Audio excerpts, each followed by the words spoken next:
안녕하세요. 오늘도 머무시는 동안 건강하시고 편안한 시간 되세요. 서울 강북의 한 오래된 아파트 단지. 이곳은 80년대에 지어진 곳으로 건물 외벽은 이미 색이 발해 있었고 복도는 어둡고 습했어요.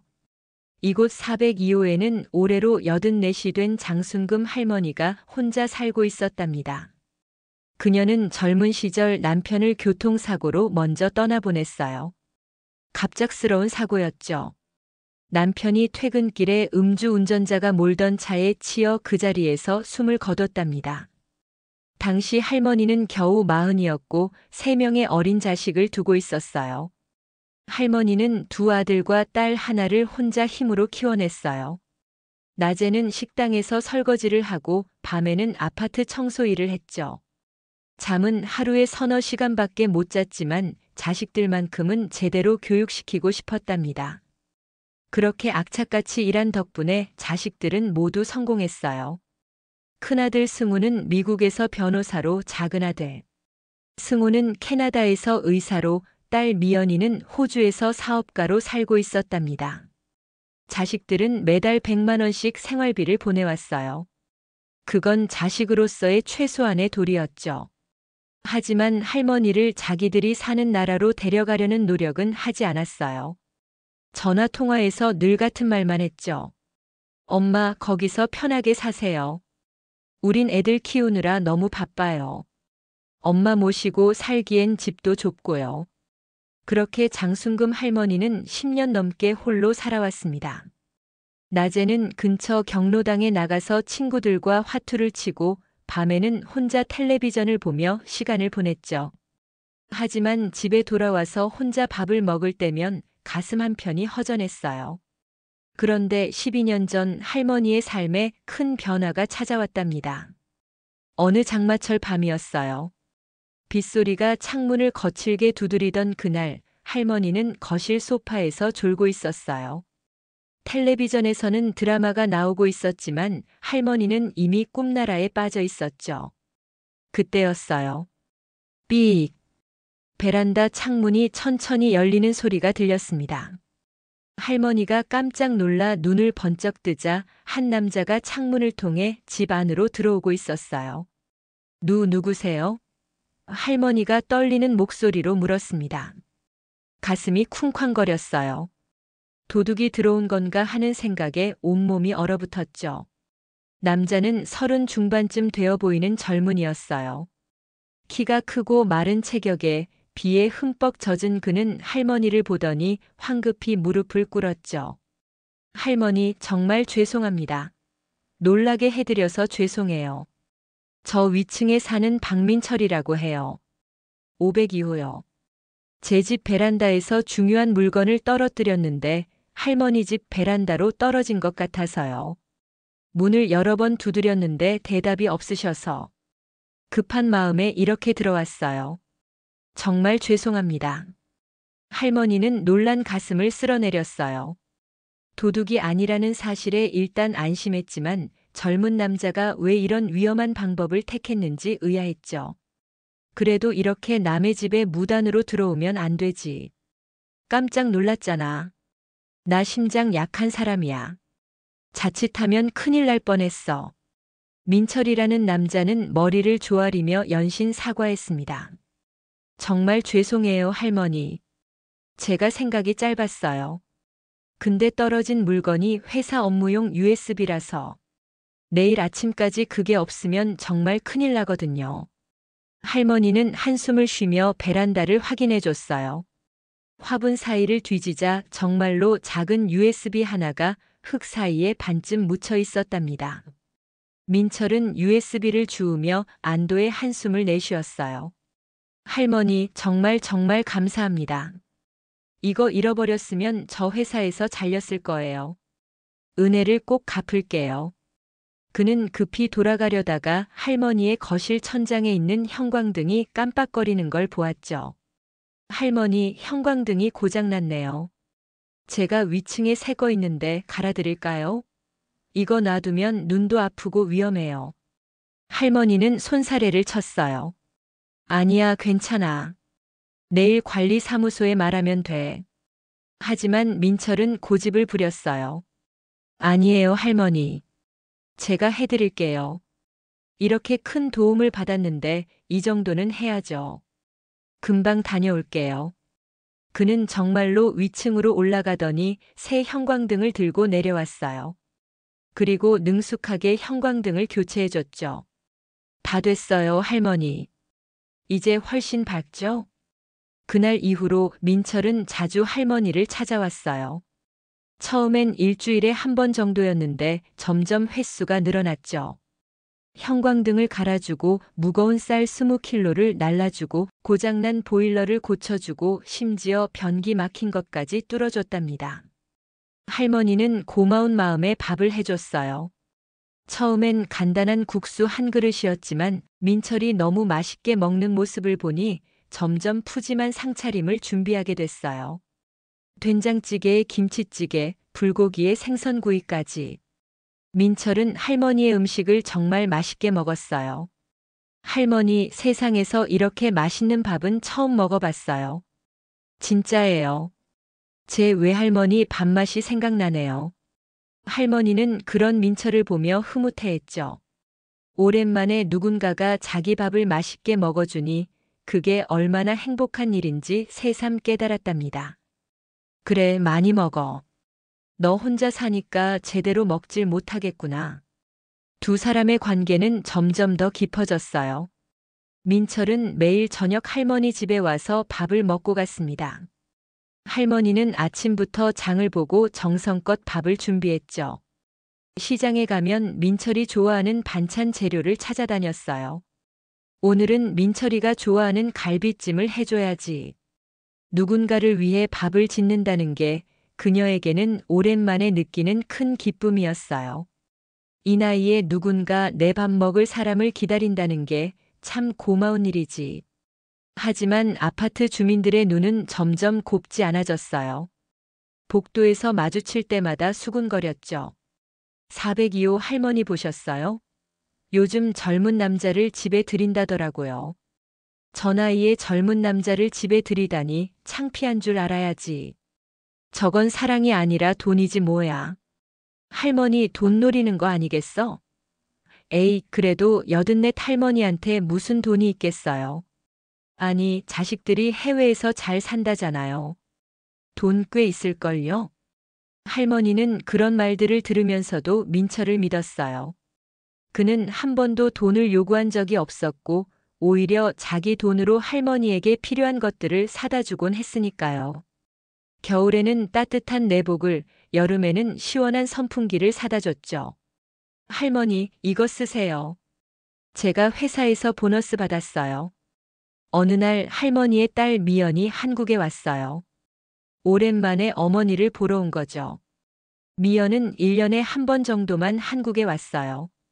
그나마도 이틀 정도 머물다가 바로 돌아가곤 했죠. 그런데 집에 도착한 미연은 깜짝 놀랐습니다. 현관에 낯선 남자의 운동화와 슬리퍼가 나란히 놓여 있었고 거실에는 남자용 옷가지가 소파에 걸려 있었거든요.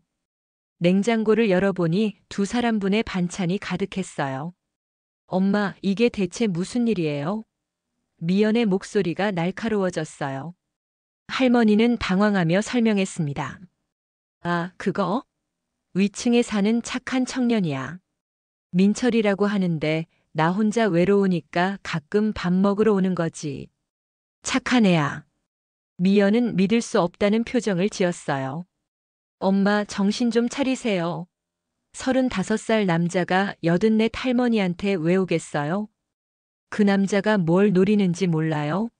엄마 재산 노리는 거예요. 할머니는 고개를 저었죠. 아니야. 민철이는 그런 애가 아니야. 나한테 정말 잘해줘. 집안일도 도와주고 이야기도 잘 들어주고. 외할머니 생각난다고 그러더라. 미연은 화가 났어요. 엄마, 그게 다 수법이에요. 요즘 혼자 사는 노인들 상대로 사기치는 사람들. 뉴스에서 못 봤어요? 할머니는 입술을 꾹 다물었어요. 딸의 말을 믿고 싶지 않았거든요. 미연은 민철을 직접 만나보기로 했어요. 그날 저녁 민철이 평소처럼 할머니 집에 왔을 때 미연이 문을 확 열었습니다. 당신이 박민철 씨죠? 들어와 보세요. 우리 이야기 좀 해야겠어요. 민철은 긴장한 표정으로 안으로 들어왔어요. 거실에는 딸과 할머니가 나란히 앉아 있었죠. 미연은 날카로운 눈빛으로 그를 쏘아봤습니다. 대체 무슨 속셈으로 우리 엄마한테 접근하는 거예요? 돈이에요? 아니면 재산이에요? 아니면 혹시 보험금 노리는 거예요? 민철은 당황했어요. 아니에요. 저는 그냥 할머니가 좋아서 그랬을 뿐이에요. 정말이에요. 미연은 비웃었죠. 좋아서요? 35살 남자가 84 할머니를 좋아한다고요? 말이 되는 소리를 해요. 당신 뭐 하는 사람이에요?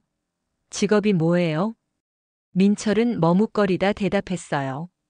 저는 IT 회사에 다니고 있어요. 프로그래머예요. 그래요? 그럼 급여 명세서 보여줄 수 있어요? 당신이 정말 멀쩡한 직장인이라는 걸 증명해봐요. 민철은 난처한 표정을 지었어요. 지금은 가지고 있지 않은데요. 그것 봐요.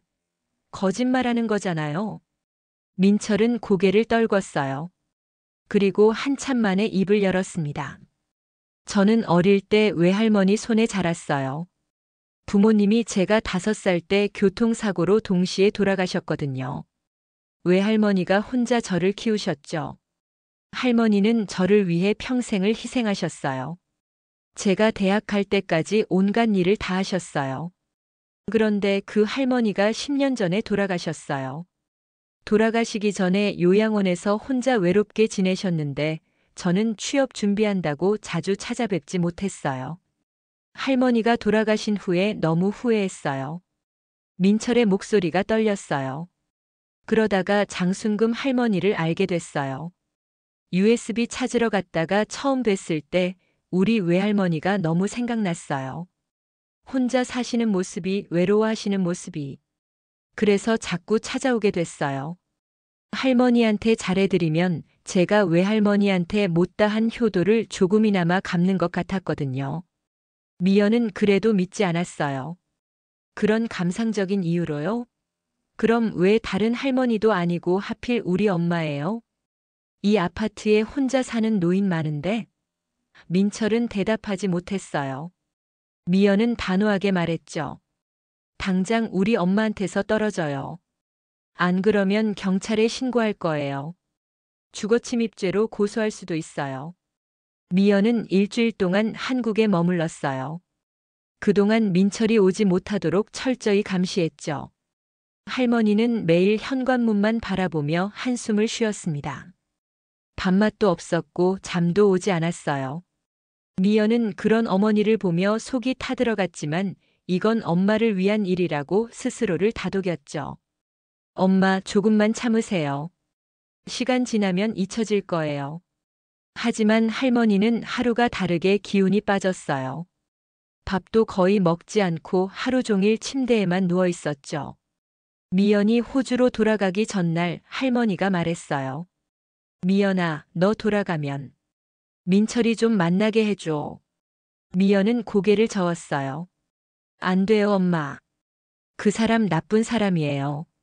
미연이 호주로 돌아간 다음 날 민철은 조심스럽게 할머니를 찾아왔어요. 할머니는 반가워하며 그를 꼭 껴안았습니다. 민철아, 미안하구나. 딸이 오해를 했어. 내가 나쁜 애가 아닌 걸 나는 아는데. 민철은 괜찮다며 웃었죠. 할머니만 저를 믿어주시면 돼요. 다른 사람들이 뭐라 하든 상관없어요. 그날부터 두 사람의 관계는 더욱 은밀해졌어요. 민철은 밤늦은 시간에만 찾아왔고 이른 새벽에 떠났습니다. 주민들의 눈을 피하기 위해서였죠. 할머니는 늘 커튼을 치고 민철을 맞이했어요. 마치 비밀스러운 연인처럼. 그런데 이상한 일이 벌어지기 시작했어요. 그건 석 달 후의 일이었답니다. 할머니의 통장에서 돈이 조금씩 빠져나가고 있었던 거예요. 처음엔 10만 원이 인출됐어요. 할머니는 자기가 뽑은 줄 알았죠. 치매 초기 증세가 있어서 기억이 가물가물했거든요. 그 다음 주에는 30만 원이 빠져나갔어요. 내가 언제 돈을 뽑았지? 할머니는 고개를 갸웃했지만 대수롭지 않게 여겼어요. 하지만 그 다음 달부터는 100만 원씩 인출되기 시작했습니다. 할머니는 불안해졌어요. 민철에게 물어봤지만 그는 모른다고 했습니다. 할머니, 혹시 어디 쓸 데 있으셨어요? 경로당에서 뭐 사시거나 그러셨나? 할머니는 고개를 저었어요. 아닌데. 나는 별로 쓴 게 없는데. 몇 달이 지나자 통장에는 무려 1,500만 원 이상이 사라져 있었어요. 미연이 정기적으로 송금 내역을 확인하다가 이 사실을 알게 됐죠. 그녀는 즉시 한국행 비행기를 탔습니다. 호주에서 한국까지 10시간이 넘는 비행이었지만 한시도 잠을 잘 수 없었어요. 엄마한테 무슨 일이 생긴 거야? 미연은 은행에 가서 인출 내역을 확인했어요. CCTV 영상까지 요청했죠. 그리고 충격적인 장면을 목격했습니다. 할머니의 카드로 돈을 인출한 사람은 박민철이었어요. 그는 할머니가 잠든 사이 지갑에서 카드를 꺼냈고 할머니가 혼잣말로 중얼거린 비밀번호를 메모해뒀던 거예요. 그리고 조금씩 하지만 꾸준히 돈을 빼돌리고 있었던 거죠. 미연은 즉시 경찰에 신고했어요. 경찰이 수사에 착수했고 곧 박민철의 집을 방문했습니다. 하지만 그는 이미 아파트를 빠져나간 뒤였어요. 집주인에게 확인하니 석 달 전에 이미 전세 계약이 만료됐고 그 뒤로는 월세를 내지 않고 있었다고 해요. 경찰은 박민철의 신원을 조회했어요. 그런데 충격적인 사실이 밝혀졌습니다. 그의 본명은 박민철이 아니라 이준호였어요. 그리고 그는 사기 전과가 5건이나 있는 상습 사기범이었죠. 그는 혼자 사는 노인들을 타깃으로 접근해 신뢰를 얻은 뒤 돈을 빼돌리는 수법을 반복해왔던 거예요. 장순금 할머니는 그의 5번째 피해자였습니다. 경찰 수사 결과 이준호는 다른 할머니들에게도 똑같은 방법으로 접근했다는 사실이 드러났어요. 첫 번째 피해자는 구로구에 사는 78살 할머니였고 2천만 원을 가로챘다고 해요. 두 번째 피해자는 노원구의 할머니로 1,200만 원, 세 번째는 강북구에서 800만 원. 총 피해액만 7천만 원이 넘었어요. 일주일 후 이준호는 인천의 한 모텔에서 체포됐습니다. 경찰 조사에서 그는 이렇게 진술했어요. 처음엔 정말 외할머니 생각이 나서 찾아갔던 게 맞아요. 근데 할머니 통장에 돈이 많은 걸 우연히 보게 됐어요. 집에 통장을 그냥 두시더라고요. 어차피 할머니는 혼자 사시고 쓸 데도 없고 나중에 자식들한테 갈 돈인데 제가 먼저 가져가면 안 되나 싶었죠. 할머니한테는 잘해드렸어요. 밥도 맛있게 먹어드리고 집안일도 도와드렸잖아요. 나쁜 짓만 한 건 아니에요.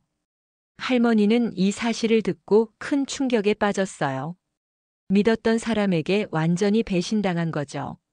며칠 동안 밥도 먹지 않고 방에만 틀어박혀 있었답니다. 미연은 어머니가 너무 걱정됐어요. 엄마, 이제라도 정신 차리세요. 저 사람은 엄마를 이용한 거예요. 하지만 더 놀라운 일이 벌어졌어요. 할머니가 검찰에 탄원서를 제출한 거예요. 이준호를 처벌하지 말아달라는 내용이었죠.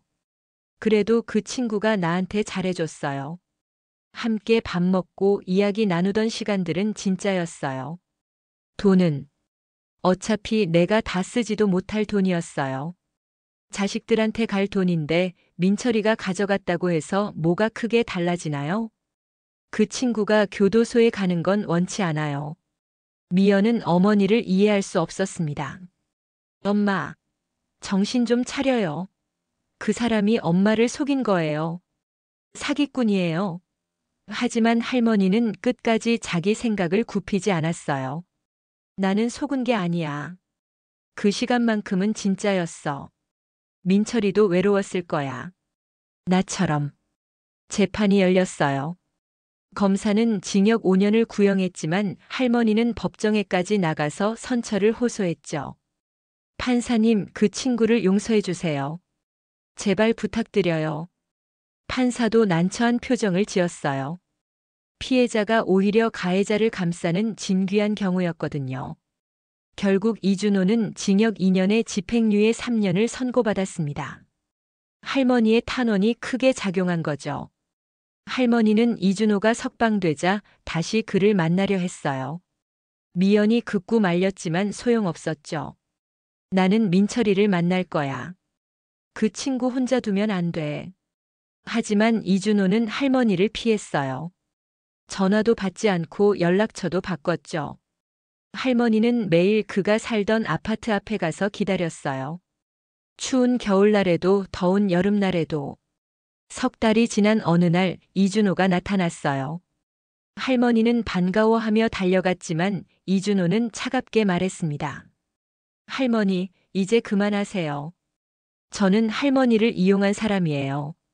사기꾼이고요. 더 이상 저를 찾지 마세요. 할머니는 눈물을 흘렸어요. 민철아, 그래도 우리 함께 밥 먹던 시간은 좋았잖아. 나는 내가 필요해. 이준호는 고개를 저었어요. 할머니, 저는 할머니가 필요한 게 아니에요. 할머니 돈이 필요했던 거예요.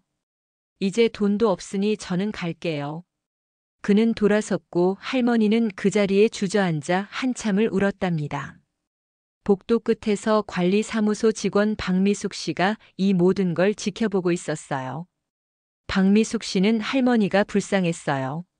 며칠 후 할머니를 찾아가서 물었죠. 할머니, 그 사람이 할머니 돈을 훔쳐갔는데도 왜 그렇게까지 집착하세요? 이해가 안 돼요. 할머니는 창밖을 바라보며 조용히 대답했습니다. 나는 평생을 혼자 살았어요. 남편도 일찍 가고 자식들도 다 떠나고 아침에 일어나서 밤에 잘 때까지 집안에서 내 목소리밖에 안 들렸어요. 그런데 민철이가 와서 밥을 먹을 때는 달랐어요. 누군가가 맛있어요 하고 말해주는 그 순간이 너무 좋았어요.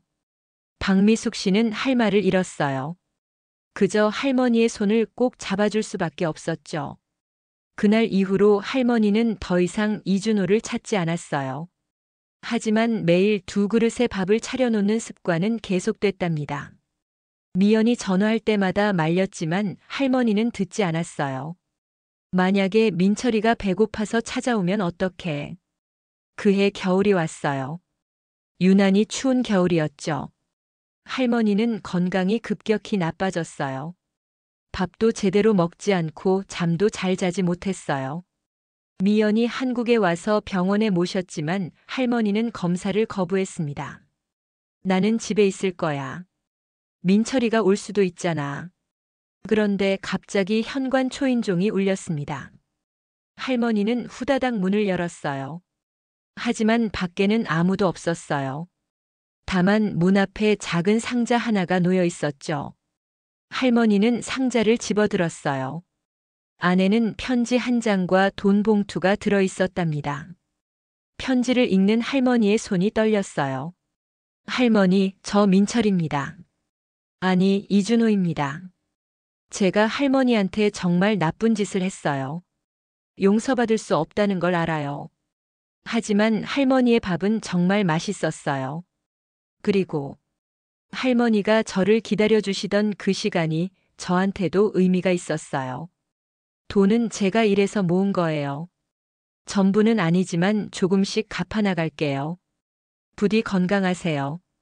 그리고 이제 저를 기다리지 마세요. 제가 할머니를 행복하게 해드릴 수 없어요. 할머니는 편지를 가슴에 꼭 안았어요. 그리고 눈물을 흘렸죠. 그날 밤 할머니는 혼자 2그릇의 밥을 다 먹었어요. 민철목까지. 그로부터 한 달 후 할머니는 자택에서 조용히 숨을 거뒀어요. 잠자는 것처럼 평화로운 모습이었답니다. 발견 당시 식탁에는 역시나 2그릇의 밥이 차려져 있었어요. 장례식에는 많은 사람들이 왔어요. 자식들은 물론이고 경로당 친구들, 아파트 주민들. 그런데 놀랍게도 이준호가 나타났습니다. 그는 검은 옷을 입고 조용히 분향했어요. 미연이 그를 보고 화를 냈죠. 당신이 감히 여기 어떻게 와요? 하지만 이준호는 고개를 숙인 채 말했습니다. 죄송합니다. 할머니께 마지막 인사를 드리고 싶었어요. 그는 할머니의 영정 앞에서 한참을 울었어요. 할머니 죄송해요. 제가 할머니를 이용했어요. 하지만 할머니의 밥은 정말 맛있었어요. 그건 거짓이 아니었어요. 할머니와 함께한 시간이 제 인생에서 가장 따뜻했던 순간이었어요. 그걸 이제야 깨달았어요. 장례식이 끝난 후 미연은 어머니의 방을 정리하다가 일기장을 발견했어요. 마지막 페이지에는 이렇게 적혀 있었답니다.